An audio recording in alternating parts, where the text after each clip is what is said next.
grabar en progress. Listo. Estamos grabando pantalla.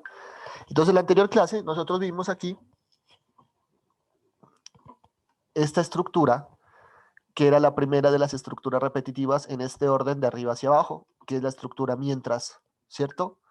Hoy vamos a trabajar con esta estructura que se llama la estructura repetir. ¿Listo? Les repito, estas tres estructuras que están aquí, que dice mientras, repetir y para, son estructuras repetitivas o lo que se llaman ciclos o bucles en programación o en algoritmos. ¿Listo? Entonces, esas tres estructuras sirven para lo mismo. ¿Listo? Para repetir las cosas, para hacer que sean bucles o para que den vueltas sobre lo mismo, ¿vale? Más que todo para que se repitan muchas veces, las veces que nosotros querramos hacerlo. Ya miramos la mientras, hoy vamos a ver la repetir. Entonces, aquí tenemos la estructura repetir. ¿Listo? Voy a necesitar que unita de ustedes me colabore con esta lectura, ¿vale? La que quiera, de las que está aquí, la que quiera.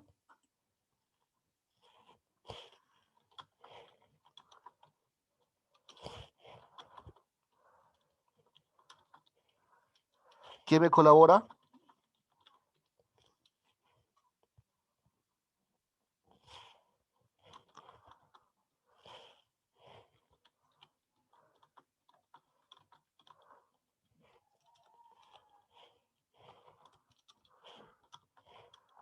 Niñas.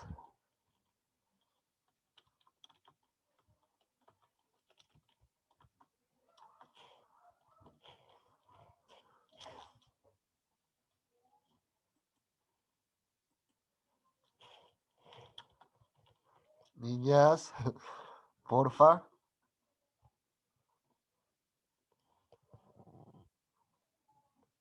Alison, las voy a coger así. Alison, por favor, colabóreme con la lectura, ¿vale?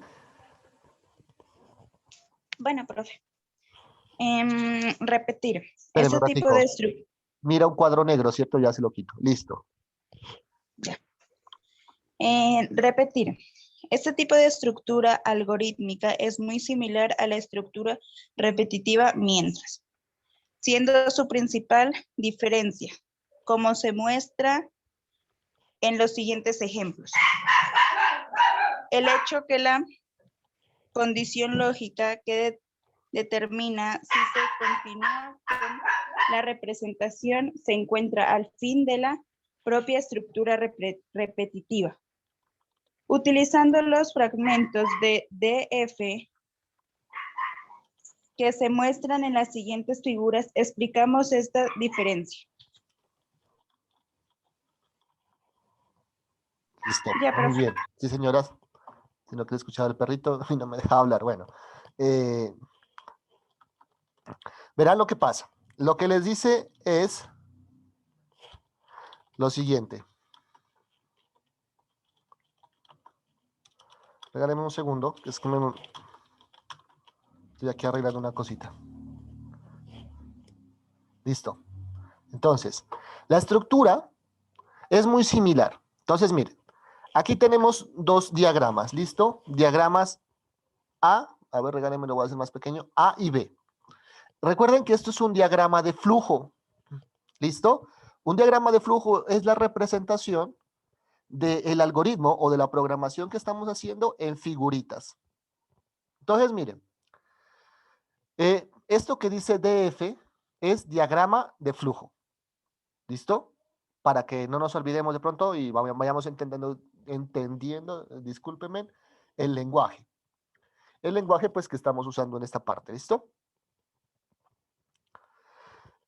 La diferencia está en la siguiente. En el A, ¿listo? Nosotros, miren, tenemos aquí una condición. Y si esta condición se cumple, entramos por aquí, ¿listo? Ey, ¿qué pasó? Si esta condición se cumple, ¿listo? Entra por aquí, mírelo. él hace lo que tenga que hacer, las instrucciones, y regresa. Esto es lo que vimos en la anterior clase, ¿vale? Ahora bien, ¿qué vamos a ver con esta nueva estructura? La diferencia es que acá él entra y él hace lo que tiene que hacer. Él hace. Pero la condición viene al final. Y si esta condición se cumple, vuelve a repetir lo mismo. ¿Sí? Si esta condición se cumple, entonces él dice, ah, bueno, entonces lo vuelvo a hacer. Esa es la principal diferencia aquí, en esta estructura. La anterior, la condición, nosotros la evaluábamos al principio. Espérenme un ratico que está molestando mi perro, le voy a... Listo. La condición era al principio. ¿Listo?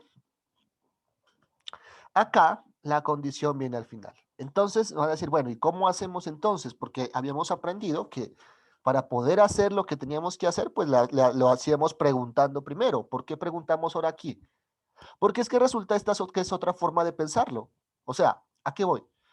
De pronto nosotros, miren, tenemos un problema que partimos de la misma parte. Digamos que en este momento somos 6 participantes en la sala, o sea, somos 6 personas que estamos desarrollando un algoritmo. ¿Listo? Miren que nosotros los 6 partimos de lo mismo y los 6 vamos a llegar al mismo resultado, al mismo final. Iniciamos en la misma parte y finalizamos en la misma parte. Pero en el medio, o sea, en este proceso, y eso es la parte de los algoritmos, podemos tomar diferentes caminos. Ejemplo, nos tenemos que ir para la unión. Entonces yo cojo y digo, no, yo me voy por Pesaco, paso por Villamoreno, llego al empate, bueno, etcétera, llego a la unión. Otro me va a decir saliendo desde Pasto, ¿no? Obviamente. Va a decir, no, entonces yo me voy por Pasto, me voy para Chachagüí, subo a Mojarras, bueno, doy la vuelta por allá por el Cauca y llego a la unión. Y tal vez otro me dice, no, yo me sé otro camino, me meto por esta trocha, bueno, etcétera, pero llego a la unión. Todos llegamos a la unión, esa es es nuestro destino, nuestra respuesta a la problemática, pero usted verá cómo lo hace. Entonces, aquí es lo mismo. ¿Por qué? Porque nosotros pensamos diferente, nuestro cerebro procesa diferente, ¿sí? Todos nos cepillamos los dientes, pero todos lo hacemos de diferente manera. Así nos hayan enseñado que lo debemos hacer de una manera, lo hacemos de pronto cada quien de una manera más específica. Así es esto de los algoritmos. Entonces, aquí le dice que, siendo su principal diferencia, como se mostrará en los siguientes ejemplos, el hecho de la condición lógica, recuerden, o sea, la pregunta, la que vamos a evaluar, se continúa con la repetición, se encuentra al final de la propia estructura repetitiva, o sea, al final de acá. Entonces, es lo que les había explicado. Antes que nada, partamos por reconocer que tanto el fragmento A como el B, al ser ejecutado, escribirán el mismo valor de C una vez que terminen sus repeticiones, y el cual corresponde a 5. Entonces vamos a evaluar el algoritmo. ¿Listo? Vamos a evaluar con la primera parte que dice ahí. Vamos a evaluar a este. En la primera parte nos dice que el algoritmo, hay una variable, mire, que se llama C de casa, y a la C de casa le voy a asignar el 1. O sea que C vale 1, ¿cierto? Entonces me dice, mire, si la C es menor o igual a 4, recuerden que la C valía 1, entonces me dice, ¿C es menor o igual a 4? Sí. Entonces nos vamos por la condición verdadera. Entonces me dice, AC, que vale 1 en este momento, entonces, que vale 1, 1 más 1, me dice, ¿cuánto es? 2. Y repite. Y vuelve a preguntar, ¿C es menor o igual a 4? Sí, es 2. Vuelve y suma. C es igual a C más 1, o sea, 3. Y vuelve y repite. ¿C es menor o igual a 4? Sí, entonces C es igual a C más 1. En este caso, 3 más 1, 4. Vuelve y repite. 4 es menor o igual a 4? Sí, no es menor, pero es igual. Entonces entra por aquí. Entonces, C iguales a C más 1. Entonces queda en 5. Sale de aquí y vuelve y pregunta. ¿5 es menor o igual a 4? No, es falso. ¿Por qué? Porque 5 no es menor y 5 tampoco es igual. Entonces se va por acá, mire, por la F, por este caminito. Y llega al destino y me dice C, imprima C. O sea, ¿cuánto quedó C? C quedó en 5 en el primer algoritmo. Vamos a revisar el segundo. En el segundo tenemos lo mismo. Tenemos que a C le asignan un 1. Pero mire lo que pasa aquí. Se asigna el 1 y sigue el algoritmo aquí y pregunta, C, no pregunta, perdón. Asigna a C, que era 1, le suma C más 1. Entonces, C más 1, ¿cuánto es? 2. Y dice, C mayor que 4, y mire la otra diferencia ya que hay aquí. C mayor que 4, usted dice, no, C no es mayor que 4. Entonces vuelve y se repite. O sea que, otra diferencia que tenemos acá es que mientras aquí las cosas que hacíamos para que se repitan es por verdadero, acá es cuando es el falso. Cuando es falso, él se repite. Y cuando es verdadero, él sale del ciclo. Sería una forma de hacerlo a la inversa. Como este empezaba arriba, este va abajo. Como este era por verdadero, este es por falso. Entonces vamos de nuevo, ¿listo? C iba en 1, C más 1, 2. C es mayor que 4, usted dice no. C es mayor que 4, falso. Se repite, ta. C, 2 más 1, 3. 3 mayor que 4, falso. Vuelve y se repite.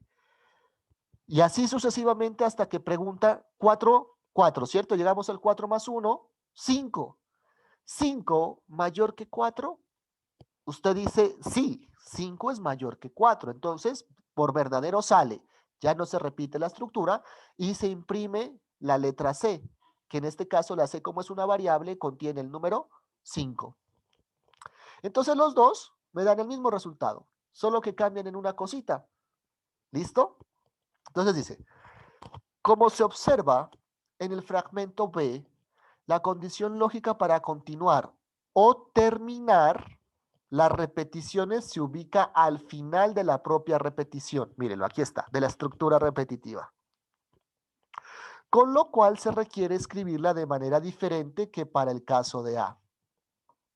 Mírenlo. Y aquí está nuestro código, nuestro pseudocódigo. Dice, en la figura 62 se presentan las equivalencias de pseudocódigo de los fragmentos A y B, mostrados en la figura 53. Entonces, para que podamos entender esto, nosotros vamos a tener que explicarlo de la siguiente manera. Dice, como se observa, para el caso de la estructura repetir se utiliza la secuencia de palabras claves, repetir y hasta qué. Y en esta última se incorpora la condición lógica. Si bien en muchos algoritmos se puede usar indistintamente las estructuras repetitivas mientras o repetir, es importante tener en claro que el hecho de que la condición lógica para controlar la repetición se encuentra al final de una estructura repetir. Esto puede ocasionar repeticiones no deseadas para algunos casos. Vemos el siguiente ejemplo para ilustrar lo que estamos señalando. Entonces, ¿qué les está diciendo aquí? Miren.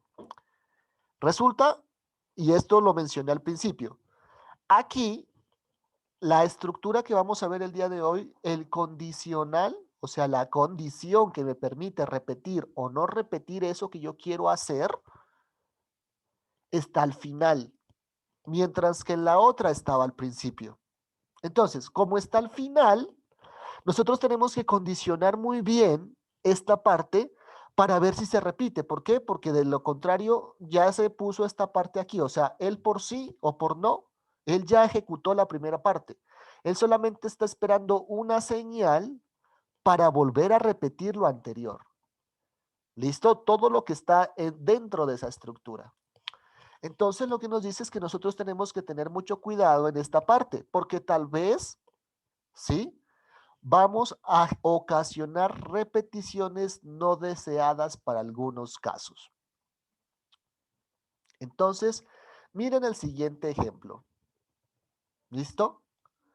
Yo tengo aquí una estructura, ¿cierto? Un algoritmo, y me dice, mire, C menor o igual que 4, por falso sale, simplemente sale, y por verdadero lo suma y lo va imprimiendo de uno en uno, mira aquí. Ahora lo vamos a hacer. ¿Listo? Y acá en el segundo dice, mire, de una vez a C le asigno C más 1, imprimo C, ¿sí? Y si C es mayor que 4, él sale. Pero si C no es mayor que 4, o sea, es menor que 4, él repite. Entonces vamos aquí regáleme un segundo, un segundito nomás.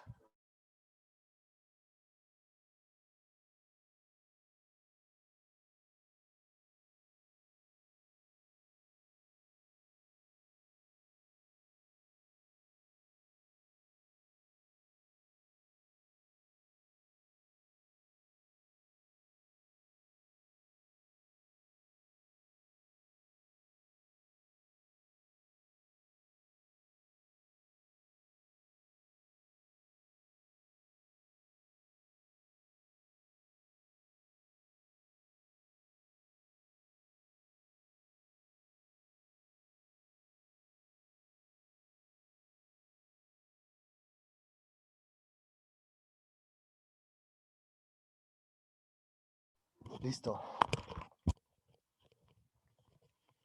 Entonces, vamos a hacer la explicación. Dice, teniendo en cuenta los diagramas de flujo, los DF, de la figura anterior, o sea, la figura 63, y suponiendo que C, antes de la repetición mientras, en A, o sea, en esta figura A, la variable C, dice, tiene cualquier valor superior a 4. O sea, miren que yo aquí no inicialicé la variable, que es la diferencia que cuando lo hice acá arriba, mírenlo. Yo ya sabía cuánto valía C. Acá abajo, en este diagrama, yo no sé cuánto vale C. O sea que C puede valer 100, 1000, 1, 2, cualquier número. Sí, porque miren que aquí nomás me das un fragmento del código. Yo no sé cómo viene C. Entonces me dice, tiene cualquier valor superior a 4. Entonces, ¿qué pasa? Él viene y pregunta. Él viene y pregunta, ¿cierto? Entonces dice, digamos que es 1000. ¿Listo? Entonces dice, cuando es superior a 4, dicha repetición nunca se ejecuta. Entonces llega y dice 1000 menor o igual a 4, no, se va por falso.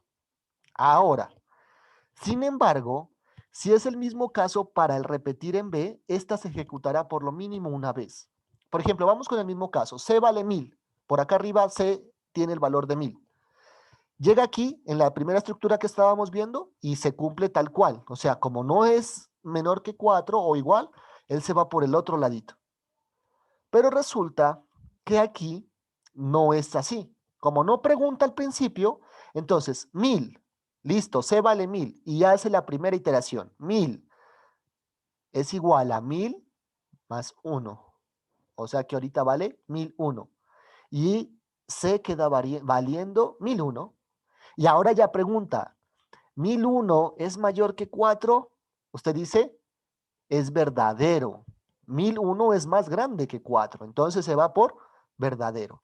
Entonces miren con este pequeño ejemplo, nos damos cuenta que para poder hacer que los dos funcionen, tenemos que nosotros condicionarlo bien o nosotros escribir bien, digamos, de acuerdo a la lógica para que no cometamos este error. Porque miren que con este pequeño ejemplo que acabamos de ver, ya el código parecería que sería el mismo, pero como no pusimos una simple asignación acá para saber cuánto valía C, ¿cierto?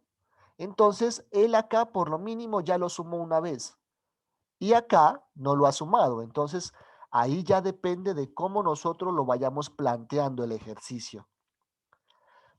¿Qué o para qué o qué nos sirve? Entonces van a decir, profe, entonces ¿para qué lo hicieron ese? O digámoslo, ¿para qué sirve esa estructura? Todas las estructuras sirven, todas. ¿Listo? Y todas las estructuras sirven de acuerdo al problema, porque de acuerdo al problema a veces lo vamos a tener que primero ejecutar mínimo una sola vez. ¿Listo? O a veces ni siquiera tenemos que ejecutar una sola vez, tenemos que preguntar para poder ejecutar. Entonces, ninguna de las dos estructuras es mejor que otra, las dos sirven. Todo es adecuarla, perdón, a la forma de pensar y al problema que necesitamos. Entonces, vamos a hacer un ejemplo. Esto es muy práctico. Dice, diseñe un algoritmo representándolo en diagrama de flujo y pseudocódigo. ¿Cuál es el diagrama de flujo? Recuerden, ahora lo vamos a ver aquí, que nosotros cuando estamos haciendo un algoritmo, nosotros le damos clic en este botoncito que dice dibujar diagrama de flujo y ese botoncito nos bota una ventanita, ya lo van a ver, y en esa ventanita nosotros tenemos aquí el gráfico, mírenlo, aquí vamos a tener nuestro diagrama de flujo, o sea que nosotros en pocas palabras hacemos una sola cosa. Nosotros hacemos ese pseudocódigo y este programita nos bota el diagrama de flujo que sería este. Entonces por esa parte trabajamos 2 por 1. ¿Listo? Hacemos una sola cosa y obtenemos el resultado de la otra. Entonces dice, diseña un algoritmo representándolo en diagrama de flujo. Bueno, esto ya se hace solito. Nosotros lo que vamos a hacer es en pseudocódigo que muestre las raíces cuadradas de todos los números entre el 11 y el 30. Vamos a ver cómo lo hacemos. Entonces, este sería el diagrama de flujo. Y este de aquí sería nuestro pseudocódigo. Aquí hay un error en este PDF. Lo vamos a hacer nosotros aquí. Entonces, ¿listo? Dice, nuestro algoritmo se llama, lo voy a hacer yo primero, ¿vale? Para que quede claro lo que voy haciendo. Nuestros raíces cuadradas. Listo. Nuestro algoritmo se llama raíces cuadradas y lo voy a guardar como ejemplo 19. Ya vamos 19 ejemplos de esta cosita. Listo. Raíces cuadradas. Entonces dice, mire, lo primero que voy a hacer es asignarle a C el valor de 11. Porque nuestro ejercicio me dice que necesita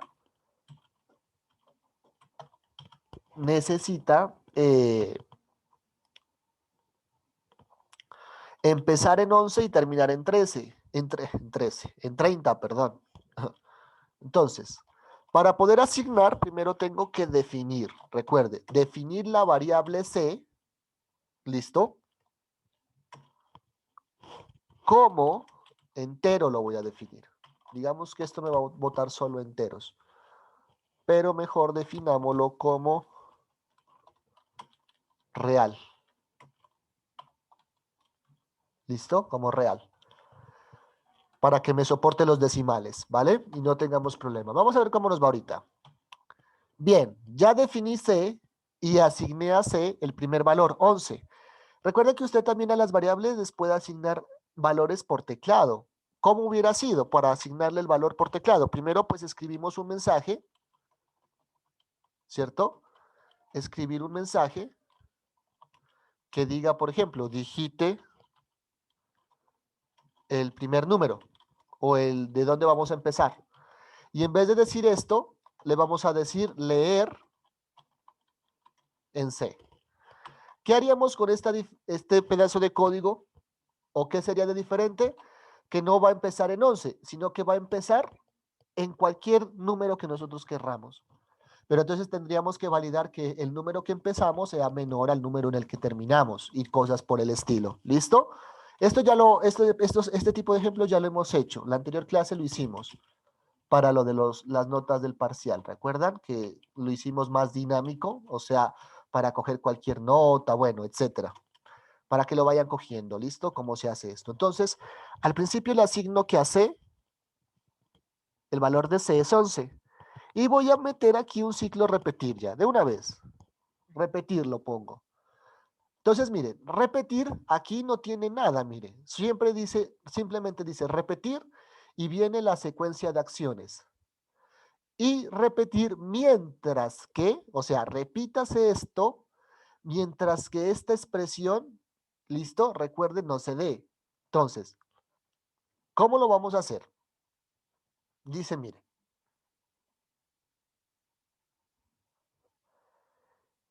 C mayor que 30, entonces aquí lo vamos a hacer así, ¿era, no? La expresión, ¿cuál va a ser? C mayor que 30. O sea, recuerden algo aquí.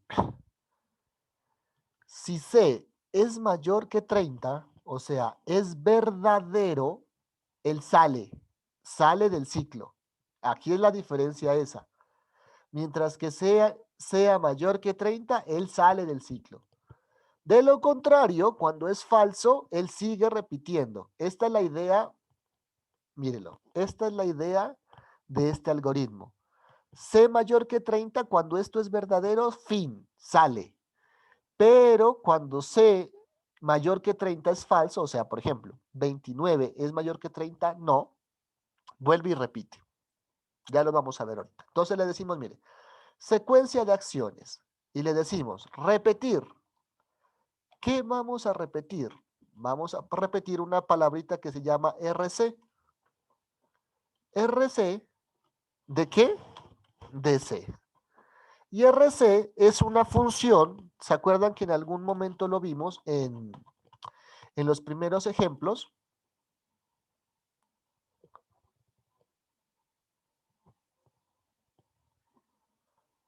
Aquí, perdón, escribir.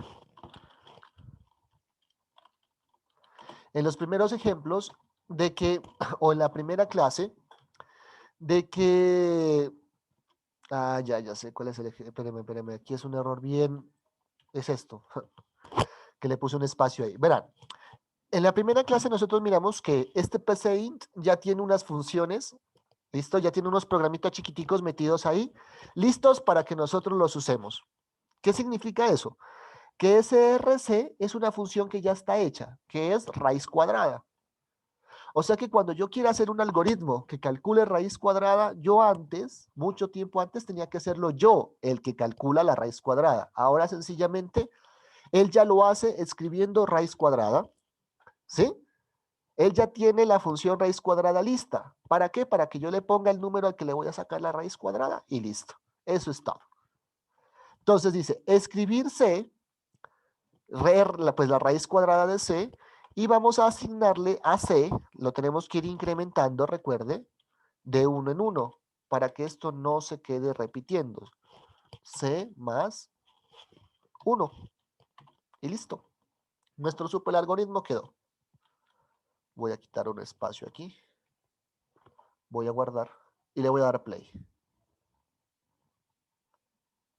Entonces, miren lo que pasa aquí. Aquí él me dio, ¿sí?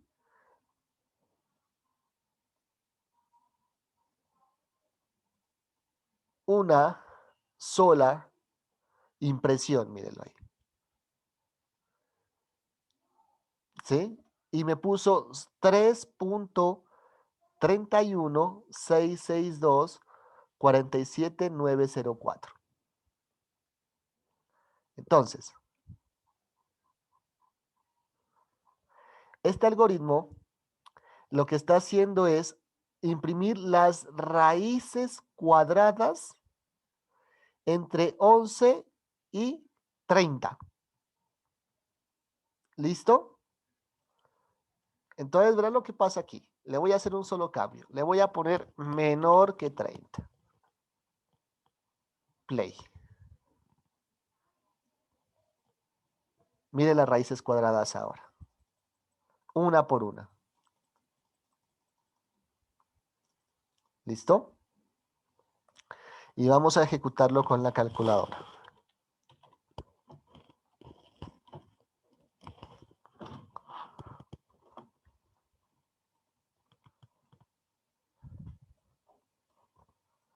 Tengo aquí. Y la primera raíz cuadrada sería la raíz cuadrada de 11. Entonces escribo 11 raíz cuadrada y me da que es 3.316. Ya no, aquí está la primera raíz cuadrada. La segunda raíz cuadrada sería la raíz cuadrada de 12. 3.46. La tercera sería la de 13. Borremos aquí. Y me da 60. ¿Listo? Entonces bajemos y verifiquemos que la raíz cuadrada de,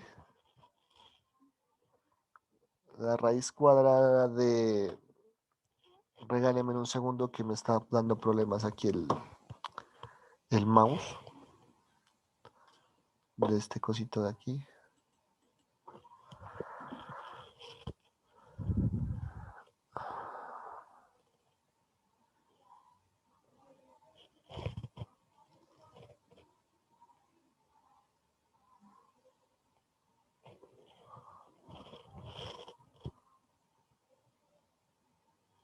¿Listo?